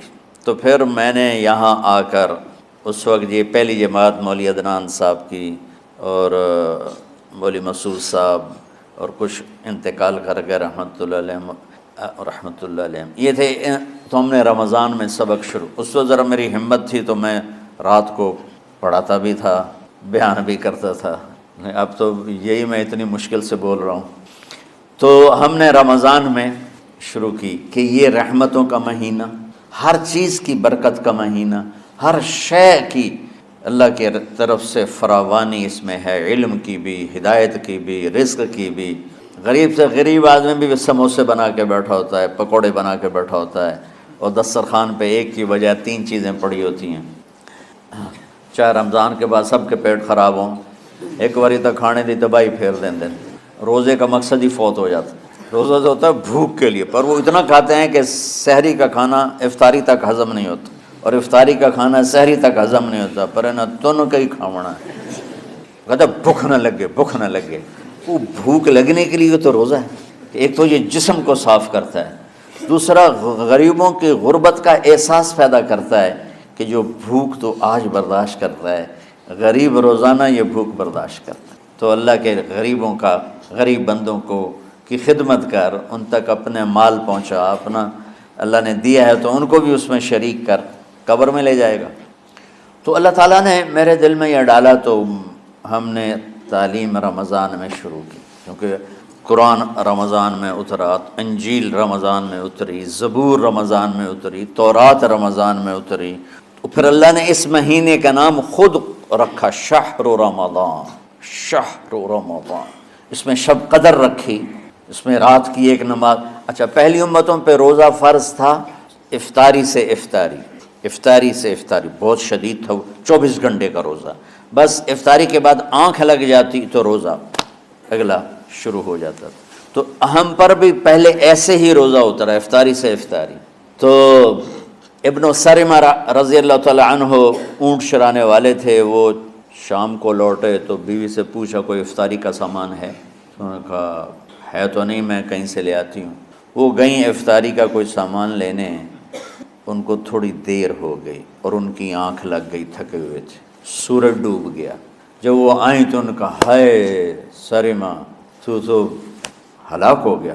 کہ کیا ہوا؟ کہا اگلا روزہ شروع ہو گیا کیونکہ تیری آنکھ لگ گئی۔ تو انہوں نے کہا چلو کوئی بات نہیں، لیکن ظہر کے وقت بے ہوش ہو گئے۔ ایک روایت میں آتا ہے نماز پڑھنے آئے اور گر گئے، اور ایک میں آتا ہے گھر میں بے ہوش ہوئے۔ تو جو بھی صورتحال تھی اللہ کے نبی کو پتہ چلا۔ کیا ہوا سرمہ کو؟ کہا جی وہ افطاری کر نہیں سکے تو روزہ شروع ہو گیا تو بے ہوش ہو گئے، تو اللہ کے نبی رنجیدہ ہوئے تو اللہ تعالیٰ نے قرآن اتار دیا، چلو میرے محبوب ساری رات کھاؤ حتیٰ یتبین لکم الخیط الابیض من الخیط الاسود من الفجر، کہ میرے محبوب صبح صادق تک آپ کی امت کو اجازت ہے کھاؤ۔ پہلی امتوں پر افطاری سے افطاری، لیکن ان کی نماز تراویح نہیں تھی، تو ہمیں اللہ تعالیٰ نے دیا سحری تک پوری رات۔ اچھا ایک صحابی آئے، یا رسول اللہ میں تو مارا گیا۔ آپ نے کہا کیا ہوا؟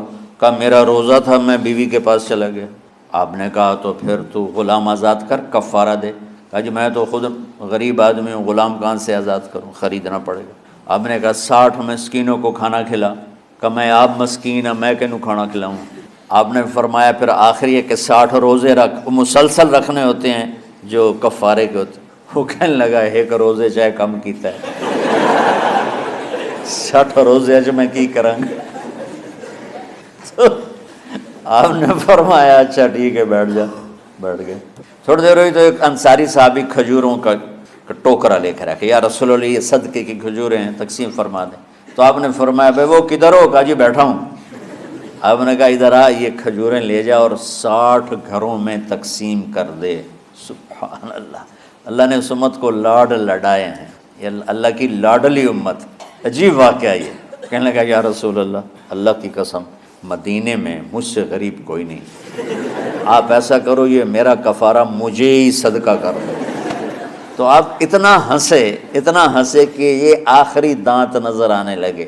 بہت کم ایسا ہوتا تھا، فضحک حتی بدت نواجذہ، ایسا ہنسنا آپ کبھی کبھی ہنستے تھے کہ آخری دانت پورا منہ کھل جائے، تو آپ اتنا ہنسے کہ آخری دانت تک نظر آنے لگے۔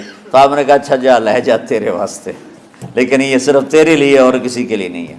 تو جب ایسی خیانت ہوئی تو اللہ تعالیٰ نے دوسرا حکم بھی اتار دیا، باشروہن، کہ تمہارے لیے بیوی بھی حلال ہے، کھانا بھی حلال ہے جب تک صبح صادق نہیں ہو جاتی۔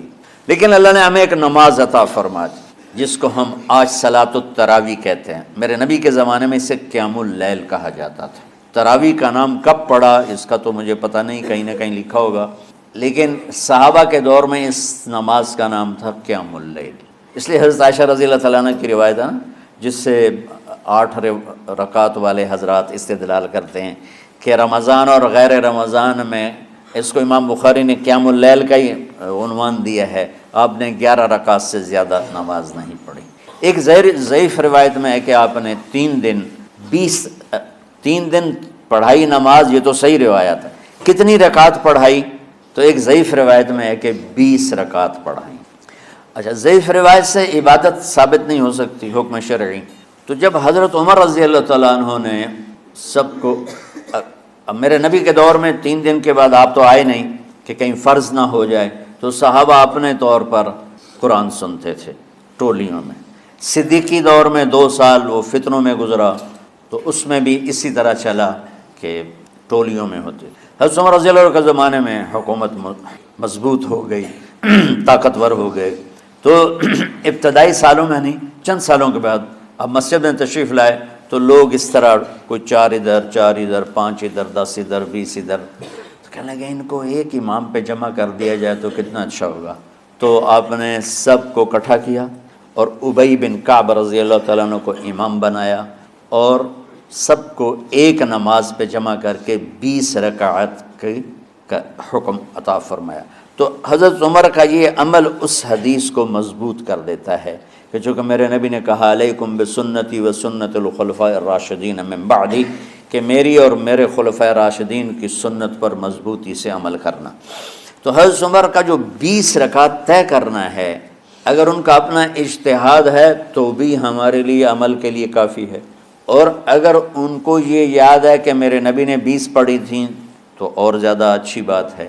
لیکن بہرحال جو 8 پڑھتا ہے ہمارا اس پہ بھی کوئی اعتراض نہیں، چونکہ وہ بھی حدیث کے ساتھ بات کرتا ہے، اور باقی پوری امت 20 پڑھتی ہے، ان پر بھی اعتراض نہیں۔ میں ایک جگہ سے گزر رہا تھا، نماز کا وقت ہو گیا، اہل حدیث کی مسجد تھی، میں وہاں نماز پڑھنے چلا گیا، تو ایک بہت بڑا اشتہار لکھا ہوا تھا 20 تراویح ثابت کرنے والے کو 5 لاکھ روپے انعام۔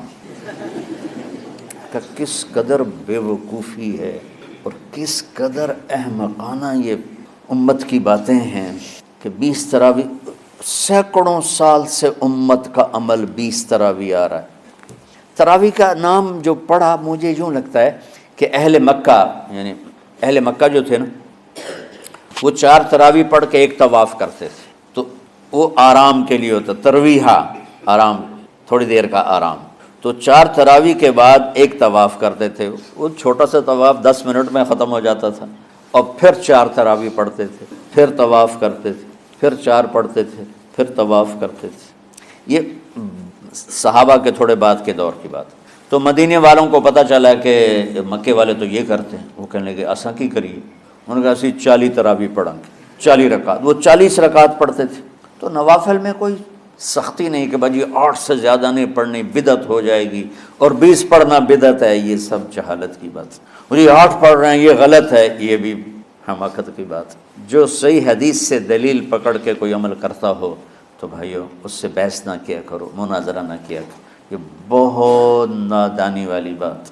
اور امت کا خلق لاکھوں کروڑوں انسانوں کا ایک عمل پہ جمع ہونا، یہ بذات خود اس کی طاقت کی ایک دلیل۔ اور حرمین جب سے میرے رب نے حضرت عمر نے 20 رکعت شروع کی، آج تک وہاں بھی ساری مساجد میں 8 رکعت تراویح ہوتی ہے، لیکن حرمین کی مسجد میں 20 رکعت، ادھر بھی ادھر بھی۔ اور یہ جو وہ وہاں ختم قرآن پہ دعا نہیں مانگی جاتی، یہ کس کا عمل ہے؟ حضرت عثمان کا۔ حضرت عثمان نے اپنے دور خلافت میں تراویح پڑھانے والے سے کہا جب قرآن ختم کرو تو دعا کرنا۔ وہ کہنے لگے جی کیا دعا کروں؟ کہ جو تیرے دل میں آیا کرنا۔ تو ختم قرآن کی رات تراویح کی آخری رکعت میں من الجنت والناس کے بعد دعا کے لیے ہاتھ اٹھانا، یہ حضرت عثمان رضی اللہ تعالیٰ عنہ نے اس کو زندہ فرمایا۔ اور امام دعا کرتا تھا 1 منٹ 10 منٹ 20 منٹ جتنے بھی، اور پیچھے لوگ آمین کہتے تھے۔ وطر کی جماعت نہیں ہوتی تھی، وطر کو باجماعت حضرت مولا علی رضی اللہ تعالیٰ عنہ نے شروع کی کہ وطر کو بھی باجماعت پڑھا جائے، تو یہ ان کی سنت ہے کہ وطر کو باجماعت پڑھا گیا۔ تو اب یہ لہٰذا یہ سارے سنت جو کام ان خلفۂ راشدین سے ہوا وہ بھی سنت ہے۔ تو اللہ نے ہمیں ایک عبادت دے دی کہ میرا قرآن پڑھو اور سنو۔ پہلی امتوں کو تراویح کیوں نہیں تھی یا قیام اللیل کیوں نہیں تھا؟ کہ ان کو اپنی کتاب یاد ہی نہیں ہوتی تھی، وہ اپنی کتاب کے حافظ نہیں ہوتے تھے، وہ اپنی کتاب یاد ہی نہیں کر سکتے تھے، صرف نبی کو یاد ہوتی تھی۔ اللہ نے ہمارے لیے کتنا آسان کر دیا کہ 7 سال کے یہ چھوٹے چھوٹے بچے قرآن یاد کر رہے ہیں، 70 سال کا بوڑھا قرآن یاد کر رہا ہے۔ یہیں یہ مولوی یوسف صاحب کا ساتھی تھا، یا پتہ نہیں ان سے پہلے تھا، سلمان، مولوی سلمان، آج کل امریکہ میں ہوتے ہیں، ہماری ایک شاخ چلا رہے ہیں ماشاءاللہ۔ وہ شروع میں یہاں تھے، تو یہاں تراویح پڑھانے کے لیے ہمارے پاس حافظ کوئی نہیں تھا، وہ حافظ نہیں تھے، وہ صبح بیٹھ کے شام تک ایک سپارہ یاد کرتے اور رات عشاء کی نماز میں سنا دیتے۔ 30 دن میں قرآن یاد کر کے سنا دی۔ مطلب یہ سنی سنائی بات نہیں، ہمارے اسی حسنین، اسی ممبر اور محراب کی بات کہ یہیں اسی مسجد میں انہوں نے صبح سے مغرب تک یاد کرتے تھے اور پھر عشاء میں کھڑے ہو کے سنا دیتے۔ پیچھے ہوتے تھے لقمہ کوئی دینے والا شاید، لیکن بہت خوبصورت پڑھ کے ایک دن میں یاد کر کے سنا دیا۔ اور ایک مجھے نام بھول گیا کہ 3 دن میں قرآن یاد کیا، 10 سپارے ایک دن میں یاد کیے، 10 دوسرے دن میں یاد کیے، 10 تیسرے دن میں یاد کیے۔ وَلَقَدْ يَسَّرْنَاهُ لِلذِّكْرِ وَلَقَدْ يَسَّرْنَا الْقُرْآنَ لِلذِّكْرِ فَهَلْ مِن مُدَّكِرٍ۔ تو اللہ تعالیٰ نے اس کو نصیحت کے لیے بھی آسان کیا ہے اور یاد کرنے کے لیے بھی آسان کیا ہے۔ کوئی کتاب پہلے یاد نہیں ہوتی تھی کسی کو، ماشاءاللہ تم میں کتنے حفاظ بیٹھے ہیں اللہ کے فضل سے۔ اور جب میں ذرا ہمت میں تھا تو میں 3 دن میں قرآن سنتا تھا تراویح میں، 10 سپارے ایک رات میں، 10 سپارے اس سے اگلی 10 سے، پھر ہفتہ ہو گیا، پھر 10 دن ہو گئے، پھر اب 15 دن ہو گئے، اب 20 دن بھی ہو جاتے ہیں۔ شروع میں 3 دن میں، اور یہیں ہمارے مدرسے کے بچے جو مجھے سناتے تھے اور ماشاءاللہ کہیں نہیں اٹکتے تھے۔ ایک تو اسلام آباد میں ہوتا ہے اور ایک اب جنید ہے وہ امریکہ میں ہوتا ہے۔ تو اللہ تعالیٰ نے اس طرح، اور کراچی میں اشعار لگے ہوتے ہیں 10 دن میں قرآن ختم، 1 ہفتے میں قرآن ختم، یہ وہاں اشتہار لگے ہوتے ہیں، بھائی آپ ہمارے پاس آ کے تراویح پڑھیں، ہم ہفتے میں قرآن ختم کر دیں، ٹھیک ہے۔ تو اللہ نے ہمیں رات کی نماز عطا فرمائی، اور چونکہ یہ ایک مشقت ہے تو میرے نبی نے کہا یہ رات کی نماز کے ہر سجدے پر 1500 نیکی لکھی جاتی، 1500 نیکی لکھی جاتی، اور اللہ تعالیٰ ہر سجدے پر جنت میں ایک محل بناتا ہے جس کے 60,000 سونے چاندی کے دروازے ہوتے، اور ایک درخت اس کے لیے لگاتا ہے جس کے نیچے 100 سال گھوڑا دوڑ سکتا ہے۔ تو رمضان کا اہتمام آپ رجب سے شروع فرما دیتے تھے۔ میرے نبی نے 9 رمضان دیکھے، 9 رمضان اپنی زندگی میں، 9 رمضان۔ 10ویں رمضان سے پہلے آپ اللہ کے پاس تشریف لے گئے۔ آپ کی زندگی میں روزے فرض ہونے سے آپ کی وفات تک 9 رمضان گزرے، اور میں قربان جاؤں اپنے نبی پر، اپنی امت پہ کیسی شفقت تھی۔ آپ سحری کھاتے تھے بالکل آخری وقت، ادھر بلال اذان دے رہا ہے اور ادھر آپ آخری لقمہ کھا رہے ہیں، اور ادھر سورج نیچے ہوا اور آپ کھجور منہ میں۔ ایک آدمی اوپر کھڑا ہوتا تھا مدینے میں تو وہ چھت پہ، گھر کی چھت پہ کھڑا ہوتا تھا، سفر میں ہے تو وہ کسی پہاڑی پہ کھڑا ہوتا تھا، جو ہی سورج کا کنارہ نیچے جاتا اب فوراً وہ کہتا یا رسول اللہ قد غربت، تو آپ کھجور منہ میں ڈال لیتے تھے، یا پانی، کبھی پانی سے افطار فرماتے تھے، کبھی کھجور سے افطار فرماتے تھے، کہ میری امت پہ بھوک کا وقت کم سے کم آئے۔ آج کل جو یہ ہمارے افطاری کے اوقات ہیں نا، یہ سورج ڈوبنے کے بھی 2-2.5 منٹ بعد کے ہیں، کہ احتیاطاً، ٹھیک ہے چلو احتیاط کر لو کوئی مسئلہ نہیں، لیکن اصل ہے ادھر چونکہ اب سورج ہمیں نظر ہی نہیں آتا ہے، اس طرح ہم گھرے ہوئے ہیں شہروں میں، دیہاتوں میں بھی اب اس طرح کا ماحول ہے کہ وہ نظر نہیں آتا ہے، تو بہتر کہ ادھر سورج غائب ہو، ادھر لقمہ منہ میں جائے، لیکن یہ تب ہے جب آپ نظر آ رہا ہو۔ اب جب آپ یہاں بیٹھے ہو حسنین میں تو یہاں تو کوئی سورج نظر نہیں آئے گا، یہاں تو منار ہی نظر آئے گا، تو لہٰذا احتیاط ٹھیک۔ ہمارے اہل حدیث بھائی وہ 2 منٹ پہلے ہم سے افطار کرتے ہیں، تو بڑی اچھی بات ہے کہ سورج کے غروب ہونے کا جو اصل وقت ہے اس کے ساتھ ہی افطار کرنا۔ اور سحری میں ایک واقعہ سناتا ہوں، آپ سحری کھا رہے تھے، بکرے کی سری پکی ہوئی تھی، تو مولا علی رضی اللہ تعالیٰ عنہ اور عرباض بن ساریہ رضی اللہ تعالیٰ عنہ آپ کے ساتھ کھانا کھا رہے تھے، تو حضرت بلال ہے، یا رسول اللہ وقت ختم ہو گیا ہے، میں اذان دینے جا رہا ہوں، آپ برائے مہربانی کھانا پینا بند کریں، اور یہ کہہ کر چلے گئے۔ چھت، ایک انصاری عورت تھی، اس کے گھر کی چھت پہ چڑھ کے اذان دیتے تھے، چڑھنے لگے تو پھر واپس آئے کہ دیکھوں اللہ کے نبی نے کھانا چھوڑ دیا یا نہیں، آ کے دیکھا تو وہ کھا رہے تھے، انہوں نے کہا یا رسول اللہ واللہ لقد اصبحت، یا رسول اللہ اللہ کی قسم سحری کا وقت ختم ہو گیا، صبح ہو گئی۔ تو آپ نے ہاتھ پیچھے کر لیا، کہہ رہے تیرا بھلا ہو بلال، ابھی وقت باقی تھا، تیرے قسم کھانے پر اللہ نے اس کو پہلے نکال دیا کہ تیری قسم کہیں جھوٹی نہ پڑ جائے۔ تو حضرت علی نے فرمایا کہ اگر بلال قسم نہ کھاتے تو جب تک میرے نبی کھاتے رہتے صبح صادق نہیں ہونی تھی، تو بالکل آخری وقت میں آپ کھاتے تھے تاکہ کم سے کم وقت امت پہ بھوک کا آئے۔ تو اللہ تعالیٰ آپ کے علم میں برکت دے۔ رمضان علم کا مہینہ ہے، سونے کا نہیں ہے، کھانے کا نہیں ہے، سموسے پکوڑے کا نہیں ہے، رمضان علم کا مہینہ ہے۔ تو پھر بیچ میں گرمیاں آ گئیں تو بچے، آج کل کی جوانیاں ڈالڈا گھی کی ہیں، تو وہ ان